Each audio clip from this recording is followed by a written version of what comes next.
Chapter 20, Doing Research. Research papers will teach you 4 different things. First is how to use the library. Being able to locate information is greatly important in any of your classes, but particularly in your writing courses. The research that you perform does allow you to locate sources that you would not have known about, whether it's online or in a physical library. The second thing that a research paper teaches you how to do is how to become an expert on your subject. As you read and increase your knowledge in the different areas specifically related to your thesis statement, you become a better source of information, a bigger expert on that subject. The third thing that a research paper will teach you is how to manage longer pieces of writing. While you start out with maybe a 1 or 2 page document, by the end you might be up to 7, 8, maybe even 15. At least we don't have that many in this class. And the final thing that a research paper can teach you is how to be successful in other courses. This English class is not the only class that you're going to have a paper due in, so you might as well get used to writing, and this is one way that you can improve your scores. When you do research, choose a subject that you know a little about, but that you are also open-minded about. If you're an expert in your subject, you tend to write in a dry manner, and that makes your readers less likely to enjoy what you've written. As you research, keep in mind your thesis, your purpose, and your audience. There are 4 types of magazines that we need to talk about today. The first is tabloids or trash. We know some of the names of these, such as the Globe, the Star, the Sun, and the Inquirer. A lot of times you can pick these up at the grocery store in the checkout line. It's not that the information in here is all bogus. There is some factual information in it. In fact, I had a friend of mine once who got written up in the Globe. The problem is that while they're based in a little bit of fact, there's not a tremendous amount of research that goes behind their articles. After all, when's the last time you read that Elvis was still alive? The second type of magazine is popular press. These are more in lines of what you might subscribe to regularly, like 17 Magazine, Elle, Sports Illustrated, Reader's Digest, or some of the others. You can usually pick these up at the grocery store as well. There tends to be a little bit of research done in them, but not all of it is backed by significant research. They may use a specific group to focus on, particularly in their surveys, and so when you read maybe 67% of all 13-year-old boys have tried cocaine, then they may have targeted their audience just to that. Unfortunately, you cannot use tabloids or popular press in the research for this class. So what can you use? Let's look at the reputable sources. Reputable sources are more of the newsworthy journals like Time and Newsweek. In addition, your papers that get produced, like the Winston-Salem Journal, the Wall Street Journal, the New York Times, are all reputable sources and can be used for your paper. The final type of magazine is scholarly journals. And a lot of times you can tell that these are scholarly journals because they use initials instead of full names. Like JAMA is the Journal of the American Medical Association. AJN, American Journal of Nursing. PMLA, the Publication of the Modern Language Association. One thing that all of these journals tend to have in common is that they use abstracts as part of the beginning of their articles. By using abstracts, they're able to tell you a little bit about the article instead of you reading the entire thing, so that you know whether or not it's an article that you want to use.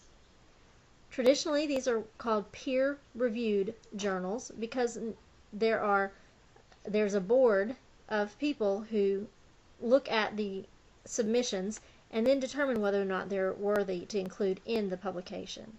These are the best sources to use if you're using journal articles for your paper.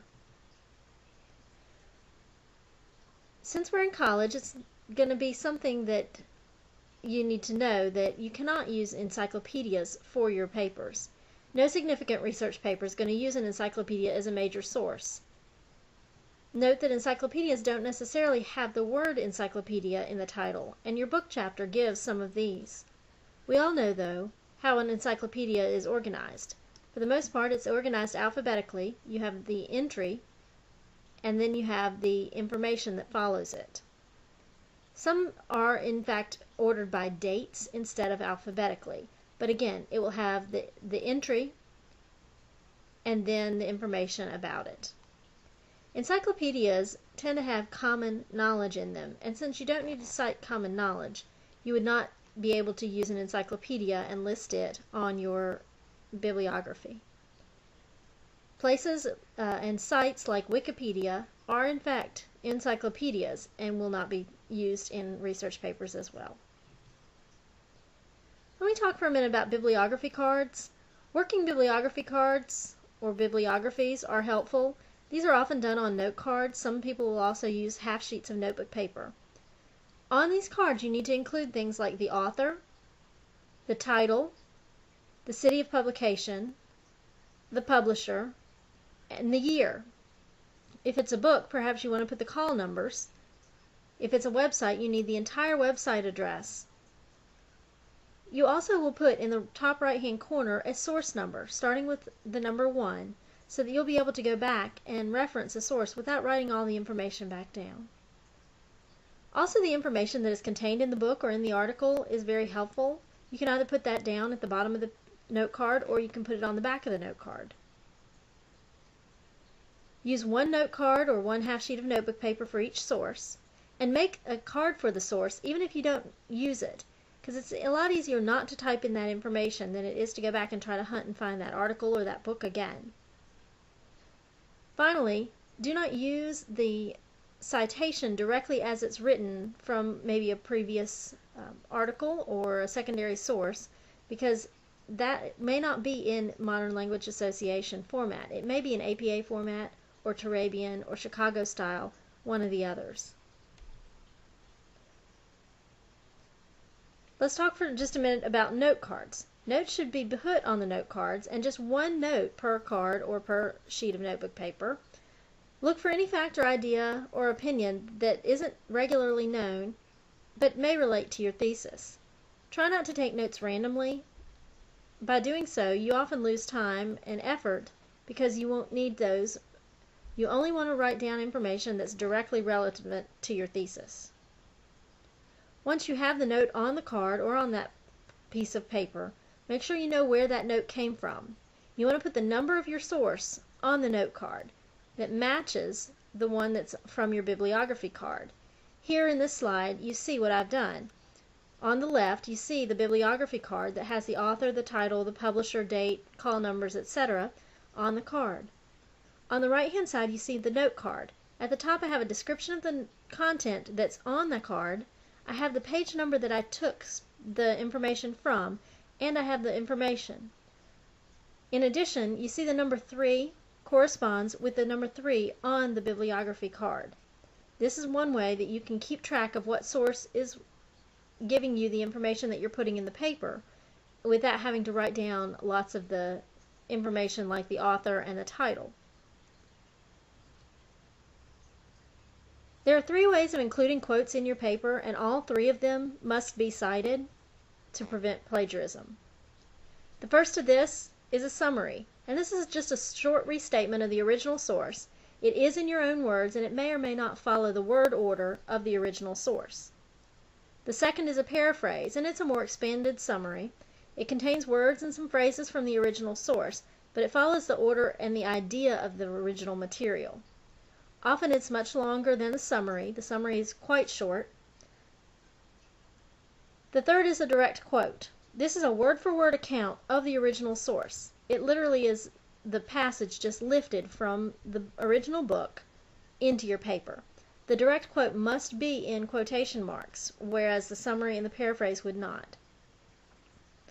When I write my note cards, and my suggestion to students when they write their note cards, is to directly quote onto the note card, because it's much easier to go to a paraphrase or a summary after looking at the direct quote than it is to try to find that direct quote again.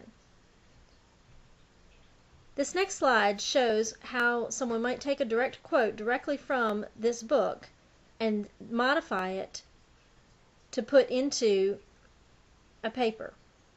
The excerpts are from Daniel Goleman's book, Emotional Intelligence: Why It May Be as Important as IQ. Here on the far left, you see the direct quote. James Pennebaker has shown in a series of experiments that getting people to talk about thoughts that trouble them most has a beneficial medical effect. And you see the citation.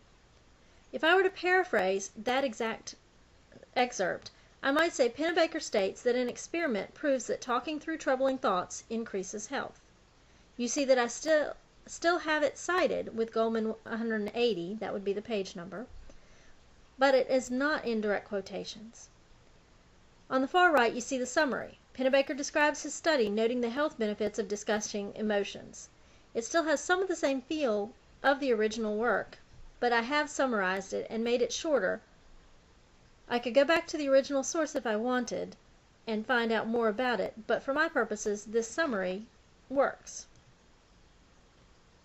On this next page, you see a very good example of how a direct quote can be shortened tremendously into a summary. The direct quote from the very next page of that Goldman book says, "Women who attended the groups lived for 37 additional months on average, while those with the disease who did not go into the groups died on average in 19 months, a gain in life expectancy for such patients beyond the reach of any medication or other medical treatment."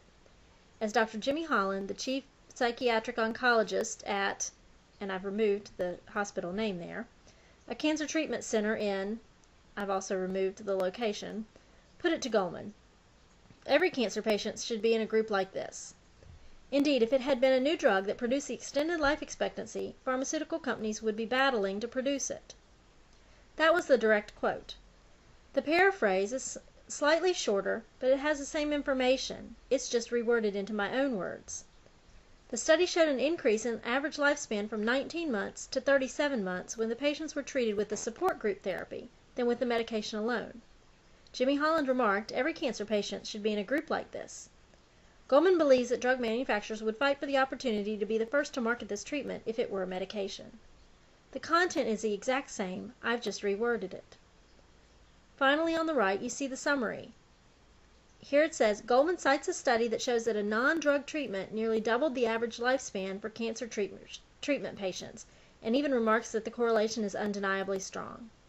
This might be all I need to prove my point within my research paper, and if I can use a summary instead of a direct quote, I need to do so. I should be directly quoting no more than 10% of my entire paper.